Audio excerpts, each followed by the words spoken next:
Okie dokie. Hey, everybody. Welcome back. We are so excited that you're here. We have the one and only, somewhat elusive, Brooklyn Jones. Hey, guys. How you doing? Look at her, so cool, and I'm so hyper. Brooklyn Jones, if you don't know who she is, where have you been? She is a phenomenal stand-up comedian, best known for her role on Flex and Shanice as the best friend, shall we say? Crazy best friend, I guess. Oh, crazy best friend. Oh, yeah, I was acting kind of crazy on that show. But anyone who knows me knows that I'm a sweet, gentle soul. But you got to turn up when the cameras come on. All right, the camera is on. We are in for a ride. But first, she's going to remind you to like and subscribe. The button's right there. Okay. All right, first question. Let's get to it. How would you describe the taste of a banana to someone who's never had one? Ooh, the taste of a banana. Okay. I would say that it's gamey. Like if you've ever eaten like goat or lamb, it's gamey. It's like the gamey version of a fruit because it's like strong, but it's soft like pudding. It's kind of like solid pudding, gamey solid pudding. Whoa. Okay. But it's good. But I've never had anyone compare the banana taste to meat. It doesn't taste like meat, but it has like a strong gamey flavor, the fruit version of gamey. I don't know if that makes sense. All right, not that I change 180 degrees, but when did you have your first existential life crisis as a child? Existential life crisis, like something that was traumatizing to me? Probably.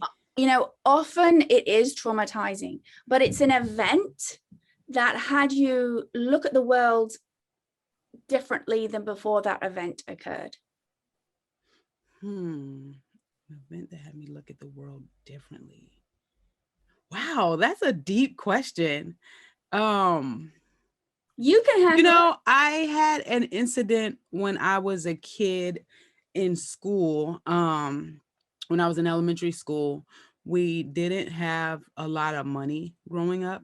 And there was one time when I was in like maybe second grade, when the teacher said that we're having a birthday party for one of the kids and everyone has to bring stuff. Like you have to bring soda and chips and, like groceries or whatever, but we didn't have a whole lot of money, so I didn't bring anything.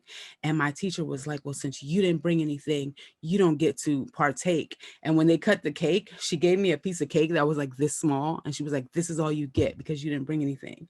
And I was like, wow, because I always felt like, teachers are supposed to be the ones to look out for the children and protect them, not be mean to them. I was only like 7 years old. And I went home and I told my mom what happened, and my mom went all the way off. She came up to the school, she was screaming at the teacher was like terrified. It was good for the teacher though, like the teacher deserved it. But that's when I realized that a lot of teachers are awful, horrible people. That was probably my introduction to horrible teachers. And moving forward through my school career, I encountered a lot of awful teachers, but they never surprised me anymore. I'm not saying all teachers are bad, but there's some really crappy ones out there. And so you got to really pay attention to what's going on in your kid's school. Well, you have just done the 2-in-1 question. I tip my, ethereal hat off to you, because the next thing I ask is like, if you had a teacher who suddenly behaved differently to you than how you perceive them, right? You're thinking teachers are supposed to be nice and loving and kind, and then you get this and it shifts your perception. So you took them off the pedestal. Oh, yeah. Right? Yeah. Because when I'm like in kindergarten, I love my teacher. I'm like running up to hug her and stuff. And even first grade, I like my teacher. But by the time second grade came, honey, things changed. And then I had like another teacher who would make fun of the fat kid. And he would tell him that he was like a hot air balloon. And he'd just make fun of him all the time. And then one time the kid did something and he hit him with a ruler. And I was like, I didn't know the teachers were allowed to hit us. And I don't think they were. But at the time, as a kid, especially a Black kid, we're used to seeing kids get like a pop or a spanking or something like that, So I didn't even think to go home and tell my mom, my teacher hits us. He didn't hit me, but he probably would have. So We yeah, I have I like, grew up with I'm that very too. leery. We had Yeah. the ruler was on the knuckles. Hmm. Okay. The knuckles. Oh my God. That's Oh yeah. straight up abuse. Like the teacher hit the kid in the palm of his hand, which is still unacceptable because you can't be hitting people's kids, but golly, on the knuckles. Oh, they didn't I'm mess so around. happy I don't have children because I would be up there going off just like my mom. I'll probably be worse because I'd be hitting people. I'd be hitting, like, you like hitting people? Well, watch this. So I think God knew what he was doing when he decided to make me not a mom. Not a mom. Are you an auntie? I am an auntie and I will wring somebody's neck over my nephew. Yeah. There we I go. will. That's the mama bear instinct coming out. Yes, I'm an auntie. I'm a godmother. I have a lot of children in my life. None of them are just like, they're not my children from my womb. But yeah, I grew up in a big family with lots of children. That's probably why I end up not having any, because I had my fill of children. So by the time I became an adult, I'm like, yeah, I'm good on that. I raised a few kids. I changed a lot of diapers. I took kids back and forth to school. I've been here, done that. Now I'm just living my best life. So with that perception change early on with teachers and somewhat repeating, did you have the same experience with most authority figures growing up? What do you mean? Like not nice or? Yeah. I would say it was a mix. You know what I mean? I've encountered some really wonderful, beautiful people through my childhood, but I've encountered some jerks as well. But the good thing about my mom is my mom wasn't one of those parents who required that a child respect your elders just because they're older than you. You know what I mean? So she was the type of person that would tell me, you speak up for yourself. If an adult is disrespecting you, you tell them about themselves. You know what I mean? So I was always pretty outspoken once my mom gave me the okay, because I was that kid, like I would keep quiet and just let people treat me any old kind of way. And I would come home and tell my mom, this person did this to me. And my mom was like, you know what? I can't always be there. And I need for you to be able to stand up for yourself. So I was a kid that I was a very good kid, was a very sweet kid, and I wasn't disrespectful, but I learned early on to speak up for myself. So that helped me through life. Did you have, as you went through your childhood, a major shift of perception apart from that early one? That early one, I think, is quite phenomenal, actually. You had it quite early on with guide figures, shall we say. Did you have another shift in perception that really made you change your viewpoint on humanity?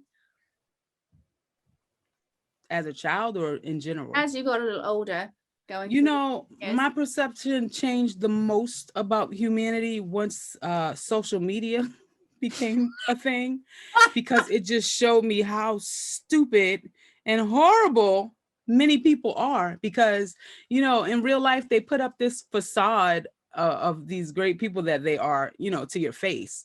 And a lot of the things that people say on social media, they would never say to a person's face or never say in a room full of people. But for some reason, the screen and the keyboard gives people a false sense of security, and they just say and do all kinds of things. So if you really pay attention to people on social media, they'll really show you exactly who they are. And it just, it was kind of disheartening and disappointing just to see how many people are ridiculous and just mean-spirited. It was kind of hurtful just to see that, because I had higher hopes for humanity. But at the same time, I know a lot of really wonderful people who are so in your people profession, inside. you have to be active, right, on social media. To. It's expected. Yeah, How it do you is. navigate that fine line? Do you simply delete that comment if people write something untoward? Yeah, I've been working on that part of myself, because like I told you, from a young age I was taught to speak up for myself and to clap back, so to speak. And I find myself in hot water on social media sometimes, because people talk to me any old kind of way and I come back at them hard. And when Instagram first came out, it was a little bit more lax and you could just say whatever the hell you want to say, and somebody come at me sideways, or one of my friends, like I'm very protective over people I love and care about, and people would like try to disrespect my friends, and some of them are kind of soft. So I would come in like, you're not gonna talk to my friend like that, and I would just be dragging the hell out of people. You know what I'm saying? And I'm a comedian, so I'll go to their page and find the worst thing about them to say, and you know, we'd be going back and forth. And I got kicked off of Instagram one time because somebody attacked my friend really mean and like made her cry or something. She was just like really upset. And I dragged the hell out of that girl. I probably made her cry. And like 2 days later, my Instagram account was gone. And I don't know for sure that that's why, but I'm assuming maybe that's why. But I was mad because I was like, you know, I wasn't the aggressor here. I was defending my friend. And this girl said some horrible stuff, but I said some horrible stuff back. But I got kicked off Instagram because of that. And I almost didn't get my page back. And someone I know knew someone who worked for Instagram, and they did like a favor and got me back on. But because Instagram never told me why I got kicked off, because I was like, well, what did I do? You know what I'm saying? And they're like, you violated the terms. And I'm like, well, what terms were those? And they just never told me. But I assumed, I was like, it's probably because I dragged that girl. But she called me all kinds of racist things. Like, she was going off on me and my friends. So I was just defending myself. But I guess because I won the fight, I was worse.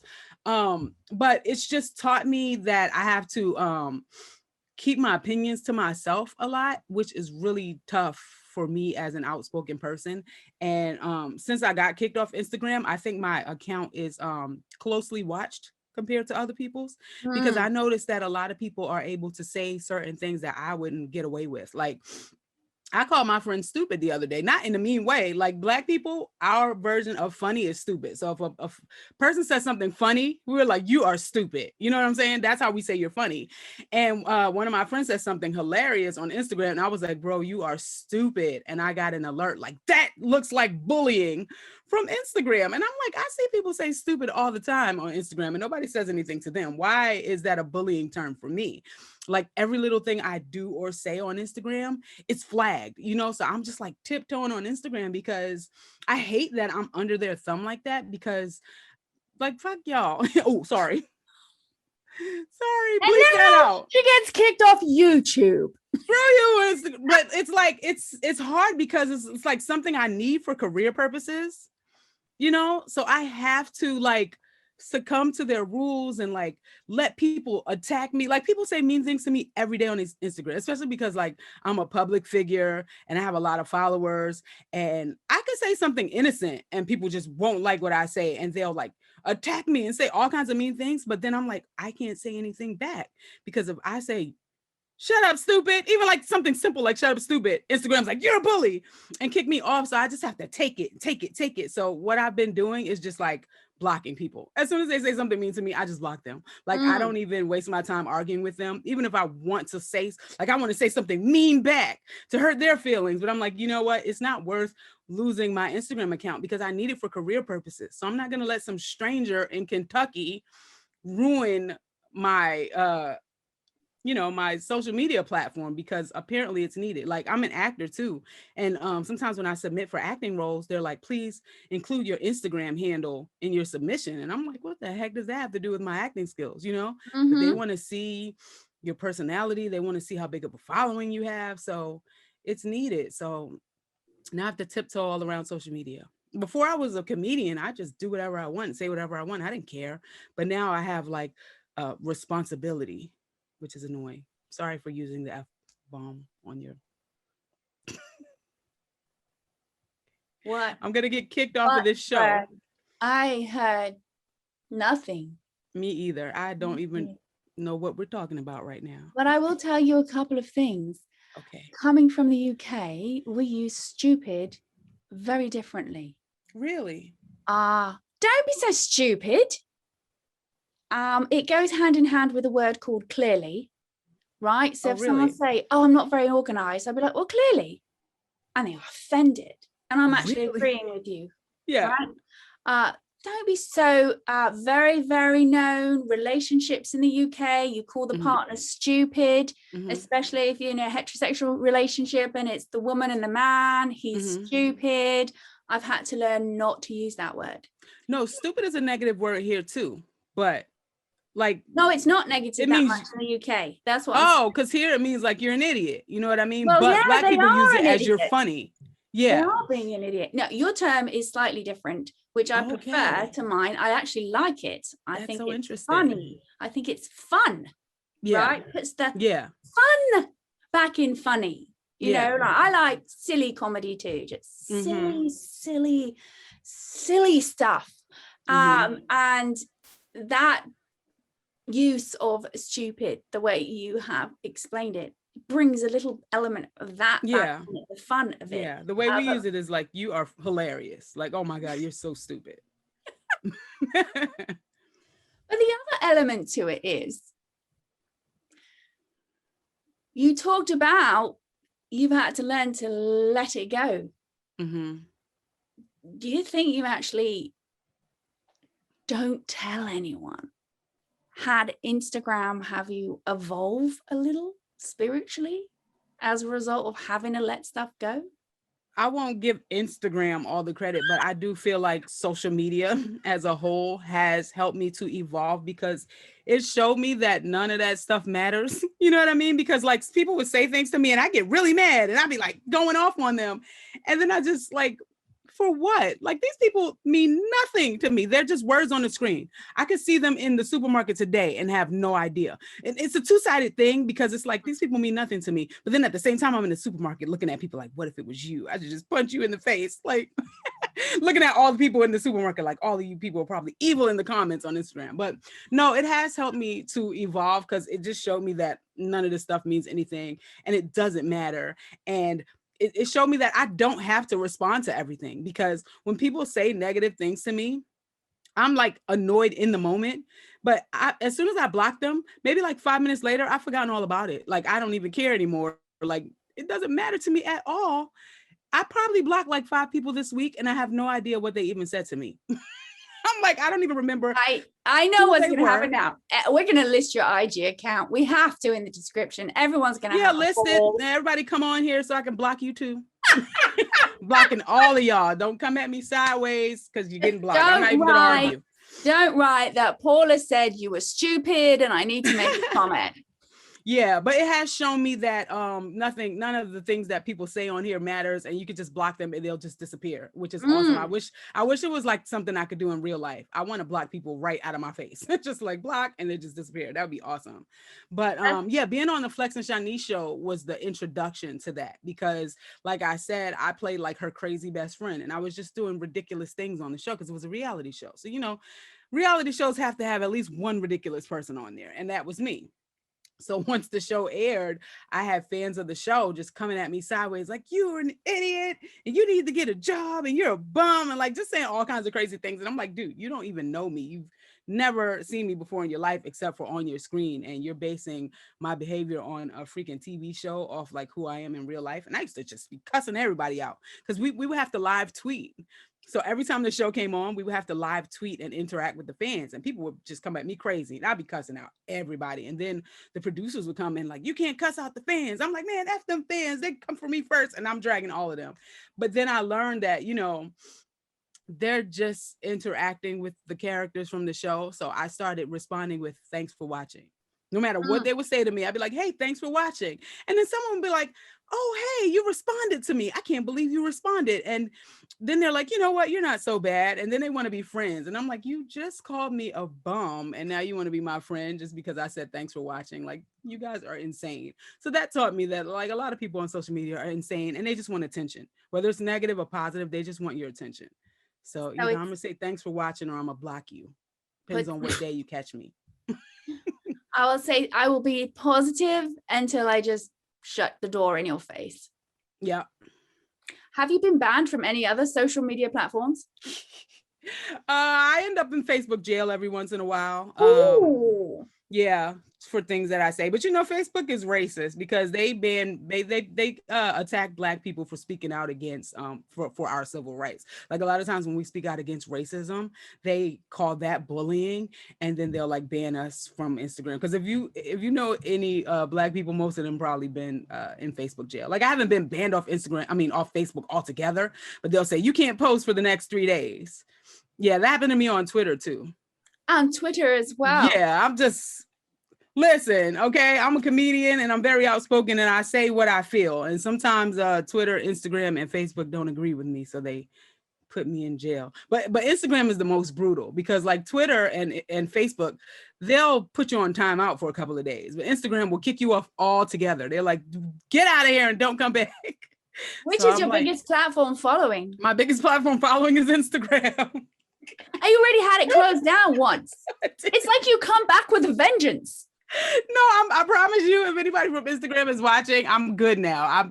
I just block everybody, even if they say something mean to me. But y'all need to watch out because these people are attacking me and I don't see y'all kicking them off of Instagram. You know what I'm saying? I seriously think that if you get kicked off again, you just come back with even more followers because you'll go back to the other platforms and rag on Instagram. And then everyone will be like, it's up again. Here's my new account. Oh my God. It's such a mess. I just, you know what? I can't even deal, but you know, whatever. Sometimes. How many hours a day do you spend on social media? Girl, I don't know. I go on and off, you know what I'm saying? Because I'll just be, you know, writing or doing something, then I'll go on social media, probably like 2 hours. I think that you do it way more than that. Maybe 3. I don't know. That little gizmo that says how many hours you were on it, or you look at the analytics. Oh yeah, I looked at that yesterday. It said 3. It said 3 hours. You will be shocked at how much time you. Let me look right now. Okay. How much time do I spend on Instagram? Because that's the one that I spend most of my time on. Okay, let's see. Let's see, you guys. I'm about to put myself on blast right now. Your activity time. Ooh, it is more than 3. 5 hours. Okay, I'm not going on Instagram no more. So I hope y'all had y'all fun with me these past few years because I'm not doing it. You know what I have to do? I have to limit my time. Maybe I have to like give myself a window. You know what I'm saying? Like I'll go on Instagram from 1 to 2 p.m. and from 8 to 9 p.m. and then like not touch it because that's such a waste of time. Wasting my life away on Instagram. But again, you need it for your work, so it's a bit different. It is a bit different. You know what's funny? I deleted Facebook and Instagram and Twitter off my phone for a while, for a few days, and then I was like, crap, I got to put it back because I got to put stuff on it. Like I have to upload my content. A while is a few days. How that's the a long world time for me. Changed. Let me tell you, it was one day I was off of Instagram and I looked back at my feed. It was like 2 years had passed. People had put like so many posts during COVID. There's like nowhere to go. You miss a lot. It's blasted so much up. And then I asked a friend about a show or something, actually a relative in the UK. And the response was, have you not seen what happened to me on Facebook? It's like, I'm not looking at your Facebook page all day. Oh, she was one of the people that got a blood clot from the AstraZeneca. No. I'm probably going to, speaking of that, I'm probably going to end up in Facebook jail today because that's something about that vaccine. Oh my God. Is she okay? She is now, but I will say she was encouraged to take it. No health issues, not overweight. Yeah. She's okay now, but in the UK, the system is different. She went home and the nurses had to come 3 times a day to give her shots. And if the fluid didn't go down, then they were going to have to do keyhole surgery in her lungs. It was that. Oh my God. And people get so mad at me because I don't want to take the vaccine. And I'm like, yo, I'm not anti-vax. Like I had my shots when I was a child to, you know, for whatever diseases the children get. But I'm just like, this is new. So I'm just trying to see what's happening. You know what I mean? Like, give me time and let me see. We don't know what the long-term side effects are. And some of the short-term side effects are not very appealing. Like my friend, one of my friend's son got the Johnson & Johnson one. He's 24 years old, healthy, you know, athletic. He got the blood clots and he had a stroke. A freaking stroke. He almost died. He's fine now, but he almost died. And people are like, you need to get the vaccine and do your part. I'm like, I'm not risking my life for you. I'll wait. I think, you know, on a bigger issue here, you know, it's let's talk about that volatile expression on social media, right? Volatile expression with the vaccine, if you did it or not. And emotions are high. Yes, people died. It's not a lie. It's not a lie. And here, you know, with meditation, we are not a practice that says you don't take medicine. Absolutely not. You know, doctors are trained. You use what we can. We want this body to be functional as much as possible, to ideally leave the world better than we got here, right? What a concept. So yes, let's utilize what we can to help us. But the reaction and lack of conversation without explosion, if you don't do this, I need to yell at you, right? The same thing that you're experiencing. How do you as an individual get yourself grounded? Do you have a breathing or meditation practice to help yourself? You know, sometimes I listen to, I meditate listening to I think it's called Doxy meditation on YouTube. Like they have like anti-anxiety and positive affirmation meditation, guided meditations on YouTube. I listen to those sometimes. Like I'll just turn off all the lights and I'll just lay down and listen to that. And that helps me to relax sometimes. I also really like sound baths. Yeah, those make me relax a lot. But I do realize that interacting with people on social media and all the different perspectives and opinions can be a bit overwhelming and just give you anxiety, you know, and stress you out. So I'm glad we had this conversation, and I'm glad you made me look at my Instagram, because it just showed me that I'm spending way too much time on there interacting with people who I don't even care about. Like I care nothing about most of the people on Instagram. And I'm spending so much time on there. And I could still participate for career purposes without being on there all day, because I could create my content, put it on there, and then leave. You know, I don't have to sit there reading everything and reading other people's comments and going on the shade room. Like, it's just a waste of time. That's probably why my career hasn't gone as far as it should be right now. I should be popping right now. But my stupid behind is sitting there on Instagram for 5 hours. So I learned a lesson today. I like that you said people I don't even care about, right? With what you do care about in the world. What would you like to leave the world a better place when you're not here? What have you ever thought about that? I have thought about that. And there's a lot I want to do, which is, like, people think that I pursued the career that I pursued because I want to be famous and make a lot of money. And that's just like a small portion of it. If I was doing this for money, I would have quit a long time ago, because everyone knows comedians don't make any money until they get super famous. But one thing I do love to do is bring people joy and make them laugh. But hopefully I do make it big so I can make a lot of money, because I just have so much that I want to do to help people. The homeless issue is a very dear thing to my heart. So I just want to try to help to house as many homeless people as I can, and not just house them, because a lot of their problems are way deeper than a roof over their head. A lot of them need, you know, medical and mental help. And they're just not provided with that. Like, the government has just like closed a lot of the mental facilities and just thrown all the people on the street, and they're just like running around, flailing, just acting wild. And it's not their fault, but it puts them in danger, and it also puts the people around them in danger. So I just wish that I had the money to just like open a big building to house homeless people and put like nurses and doctors in there to just attend to them and make sure they're really okay. And then aside from helping homeless people, I just want to help a lot of adults who just need a push, because I see a lot of programs and things put in place for children. They're like, this is for the kids. We're giving free art lessons to the kids and free swimming lessons to the kids, and everything's for the kids. And people forget about the adults. So I want to do stuff like that for the adults, you know, adults who can't afford music lessons and they want to learn how to play the piano. Free music lessons for the adults, you know, because I mean, kids could be better taken care of, I think, if their parents were taken care of and happier, you know? So you can't just take care of the kids without taking care of the adults. So that's just part of what I want to do to help people. Well, that is beautiful.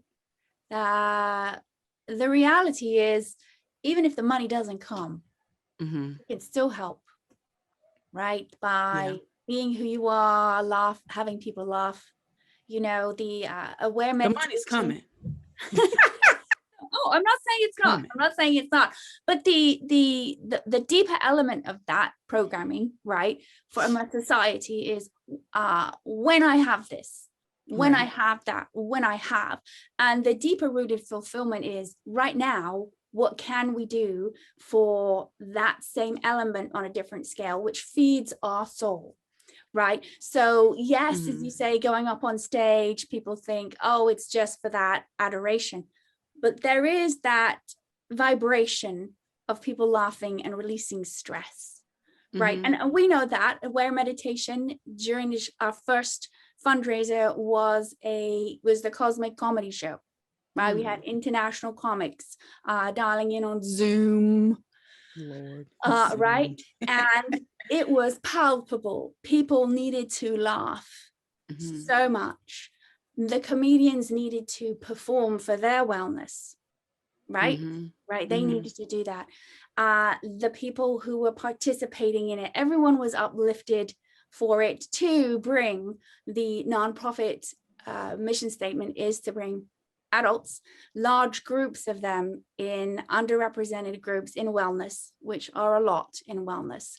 The meditation practice, which is taught over 4 days in a row, which is self-sufficient. And that's to bring adults something so they don't have to rely on outside sources to be able to go inward. So it's helping Mhm. lots of people with people bringing their talents, including having performers be able to perform. Because if we want to talk about mental health, LA, major cities, if you don't have performers performing, We're all watch gonna be out. nuts. Liquor Yeah. stores are empty, right? Yeah. I mean, Dispensaries I dry. I feel like everybody on earth is mentally ill. If you're not some sort of mental, if you don't have some sort of mental illness, you're the crazy one. Because look at the world. This world is freaking nuts. There's like serial killers and just people getting bombed for no reason. And there's like weird things in the sea. It's just all kinds of crazy, terrifying things happening in the world. There was like a freaking fire tornado. It's just a lot happening on this earth, and we're down here with it amongst all of this terrifying stuff. We're literally living in a horror film every single day.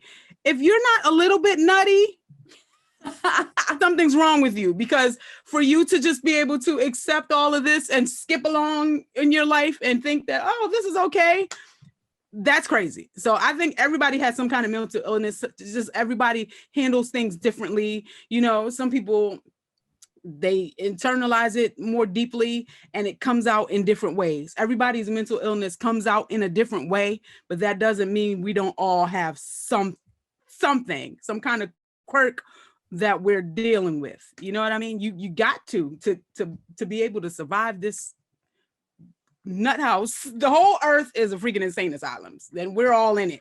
So don't be running around acting like you're not crazy, because we're all crazy. The cosmic viewpoint, the Vedic viewpoint is we're all down here to sort something out. Otherwise, we wouldn't need to be here. And that practice of that high social media and what's gone on in the last year and a half is really put to highlight, for example, people taking time to go inward, breathe. Look at you. You realize how many hours you were on Instagram, and now you're way too many. Straight away willing to adapt and shift, right, for your own well-being. Right. Yeah. And I'm currently reading a couple of books, and I'm like, why haven't I finished these books? That's why, because I've been on Instagram. But the ability to have that consciousness now is more awakened because of COVID. And I want to make sure that that continues. And those of you who don't know what aware meditation is, we actually have a free ebook called Vedic Meditation Stories. If you have unlimited Kindle, it's free. And most of those stories, they are from underrepresented groups, individuals who learn the practice, who would never meditate, or not be given the opportunity, have boldly put their story in their own words. So it's not edited. Do not get on me about the punctuation. It's not edited because it was important for me that all of their voice be heard. And anyone who's specific with language will know that's important. And it explains what happened. And this is a great way to look at people that, if you're watching this, you might not relate to any of it. You might think this is how it's hocus pocus. But I'm telling you, you can even get it for free, and you'll read some stories that will have you in tears. Have you in tears. But with that, we're going to do Fast and Furious fun questions for part 2. Come back to hear the not so crazy Brooklyn Jones. Uh-oh, good luck with that. I hope so. I was crazy. a real wacky crazy. And we will see you in part 2. Don't forget to like and subscribe, and cheerio. Cheerio. Hey, everybody, we are doing part 2 with Brooklyn Jones. What's up, you guys? Part 2 in the building. Would you do it like this? Part 2, part 2, part 2. You know, I do like this usually, but I heard that in Japan, this is like giving the middle finger. So In England, like it's giving the middle finger. Really? Oh, let's have a history lesson. Girls and boys, everybody in the world. When there was the Norman conquests in England, we would fight with archery, right? And what do you pull the bow back with? 2 fingers. 2 fingers. Look at that. So if you were captured, wow. 1 was done. So if you were winning and you had your fingers, it was like, oh, wow. Is that why? That's so interesting. I just learned something today. See, Fast and Furious knowledge. Look at that. All right. We're going to ask Brooklyn some fun questions, and I'm even more excited about the tangents we're going to go off on. Uh-oh. Okay. Do you see ever repeating numbers? Yes, I used to see 9/11 a lot, and I thought it was a bad thing because 911 and 9/11. But then I read about it, and it was actually a good thing. I don't remember what it said, but I remember it was good. I can't drop that one and then just walk away. It was good. It was like I'm on the right track with my life or something like that. We'll the 11 is good. 11 is good. When you keep seeing 11, that's good. 9/11, 11/11. If you're seeing 11s, that is a good thing. Okay. Yeah. What about if you see 1s? I don't know. That's 11s. Unless you just see the 1 by itself. I don't know. I don't know numerology that well. I'm hoping it's a good thing. It means you're numero uno. All right. Is there a food that you wish you liked that you don't? A food that I wish I liked that I don't. You know, I wish I liked Mexican food more because people just love Mexican food so much. And I live in California, so there's Mexican food everywhere. Every freaking block, there's a taco stand, taco stand, taco stand. Now, I do like tacos, but I don't like all of them. Like there's certain stands that the tacos are delicious, and there's certain ones that the tacos are trash. And there's certain Mexican restaurants, like I like certain things from the Mexican restaurants, but I just wish I liked more of it. Like Mexican food is not the top of my list. Like if someone was like, where do you want to go to eat? My number 1 spot wouldn't be a Mexican restaurant. And I wish I liked it more because they're everywhere in Cali. What is your number 1 top food? My number 1 top food is probably soul food / Jamaican food. No, wait a minute. You know, this is a hard question because I really like food. I gotta say, it might be Spanish food. Dominican food is probably my top food. Dominican food, because it's like a mix of soul food and just like Latin flavors. Really love Dominican food. You like spicy? Not too spicy because I have acid reflux, so I get really bad heartburn. But I do like a little spice. I put hot sauce on like all my food, but I don't know, that's probably just a black thing. We love us some hot sauce, but yeah, I do like a little bit of spice. Where have you not been in the world that you'd like to visit? Oh my God, I want to go to Switzerland so bad because it's so beautiful. And it's crazy because I don't like the cold, but I would love to go there on Christmas, like at Christmas time, because I'm a really big fan of Christmassy stuff. I'm not saying that like Christmas is my favorite holiday, because it's not. Halloween is my favorite holiday, but I love the Christmas vibe. Like, I would love to go to a Christmas town. You know what I'm saying? Where everything is just like all Christmassy and pretty, and there's like horses and carriages and snow, and everybody's drinking apple cider, and Switzerland just looks like that. Like, I look at pictures from Switzerland and it's just so pretty, and it looks like it's Christmassy all year. It's just beautiful. I know exactly what you're talking about, because as a kid, I was obsessed with wanting to go to Switzerland and having hot chocolate there. See, that's what I want to do. I want to have hot chocolate and hot apple cider and like riding on horses and carriages and just like do stuff like that. It just seems so cool. I remember when I first moved out here, I was like, I want to go to a Christmas town. And everyone was like, girl, you're in freaking hot California. There's no Christmas town. But I found this place called Solvang. So I was about to say, go to Solvang. Yeah. Yeah. My friend drove me there and it was so cute and so much fun. Oh my God, I love Solvang. I want to go back. But I just want to find like all the Christmas towns in the world, or Christmassy like towns, and just go to all of them. But I'm gonna start with Switzerland. So Lapland, right, where the reindeer are, you can fly there from in Europe, and you will see the reindeer, the so-called reindeer Santas. I think, yeah. Where's that? Lapland, L-A-P. Lapland. Lapland, right? That's Switzerland? No. Now I'm going to show my ignorance.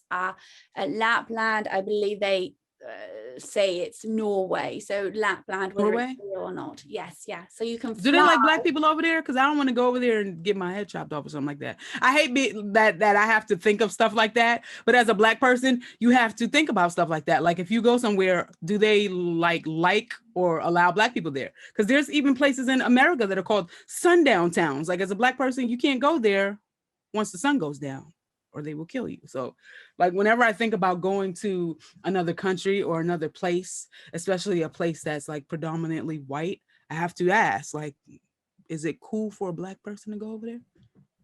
Let black people in Lapland? Let me know.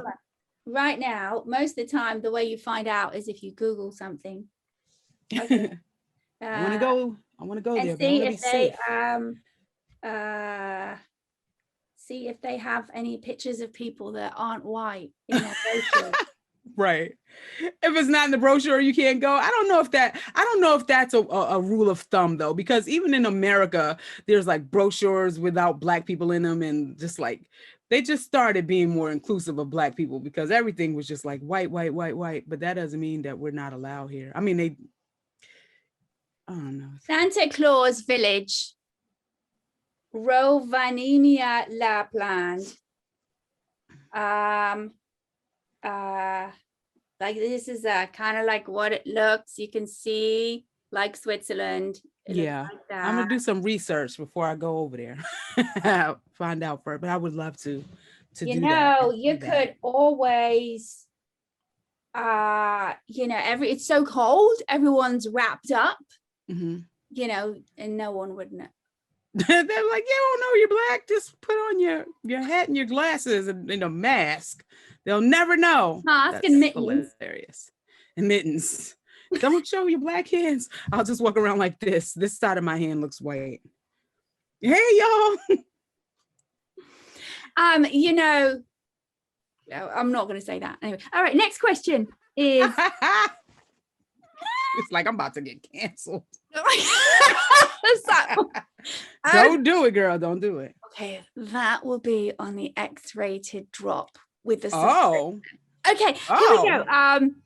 Favorite phrase you like to say, and it doesn't have to be English. My favorite phrase that I like to say, or just like it. You're like, oh, that's cool. My favorite phrase is a phrase that my mom gave me. Who would you rather be mad, them or you? That's my favorite phrase, because a lot of times, like, I'll find myself doing something that I don't really want to do because I'm trying to appease somebody else. But then afterwards, I'm mad that I did it or had to do it.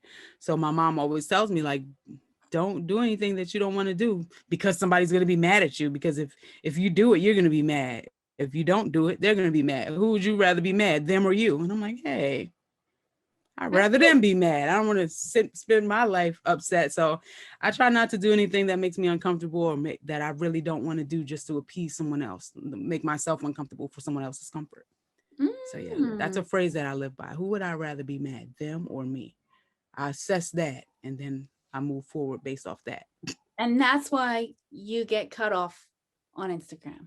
Yes, because I'd rather them be mad than me. That's why they kicked me off Instagram. All right, what about nicknames? Were you called any nicknames?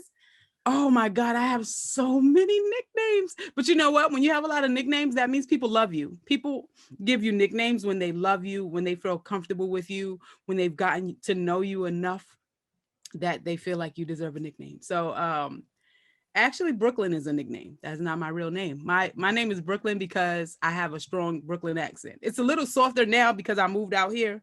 But when I first got here, my accent was really strong. Brooklyn we have our own accent to the point where even when we're in New York, our accent is separate from the other boroughs. Like we have our own accent. So people would forget my name and they call me Brooklyn. So it became my nickname and then it became my stage name. My family calls me Nene. So all my cousins and aunties, my nickname within my family is Nene. And then I live in Los Angeles now. And like we said earlier, I was on the Flex and Shanice show. But besides being on TV with them, they're like family to me. Like I've known Shanice since I was like 13. So they're my family in California. Like I'll go to their house on Thanksgiving and I spend a lot of time with them. Like I changed their children's diapers. So like we're literally family. And I have a few nicknames from them too. Flex and Shanice call me Gutta Butter, but Gutta for short, because when Flex and Shanice first started dating, we all went bowling together and I kept bowling gutter balls. So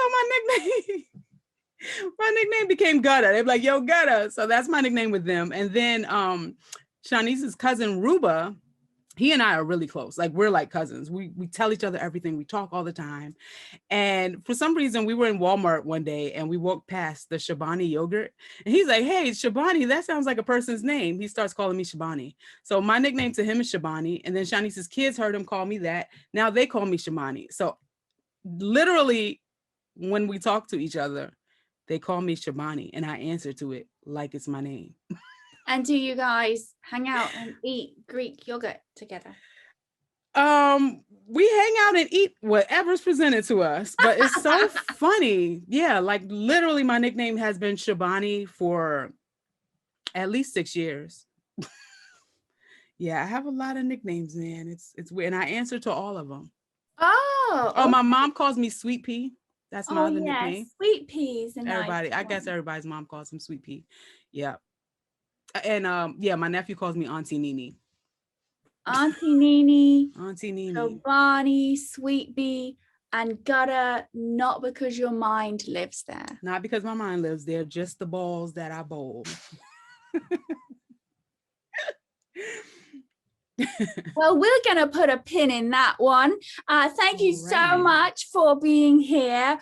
Everybody put down in the comments, we want to have Brooklyn back. I know I want to have her back, but I want all your questions of what we're going to ask her next, because it's a fabulous tangent that we get to go on while also bringing up some deep awareness at the same time. So don't forget to like and subscribe. Everybody put your notes in and we'll see you soon. Thank you guys. Bye.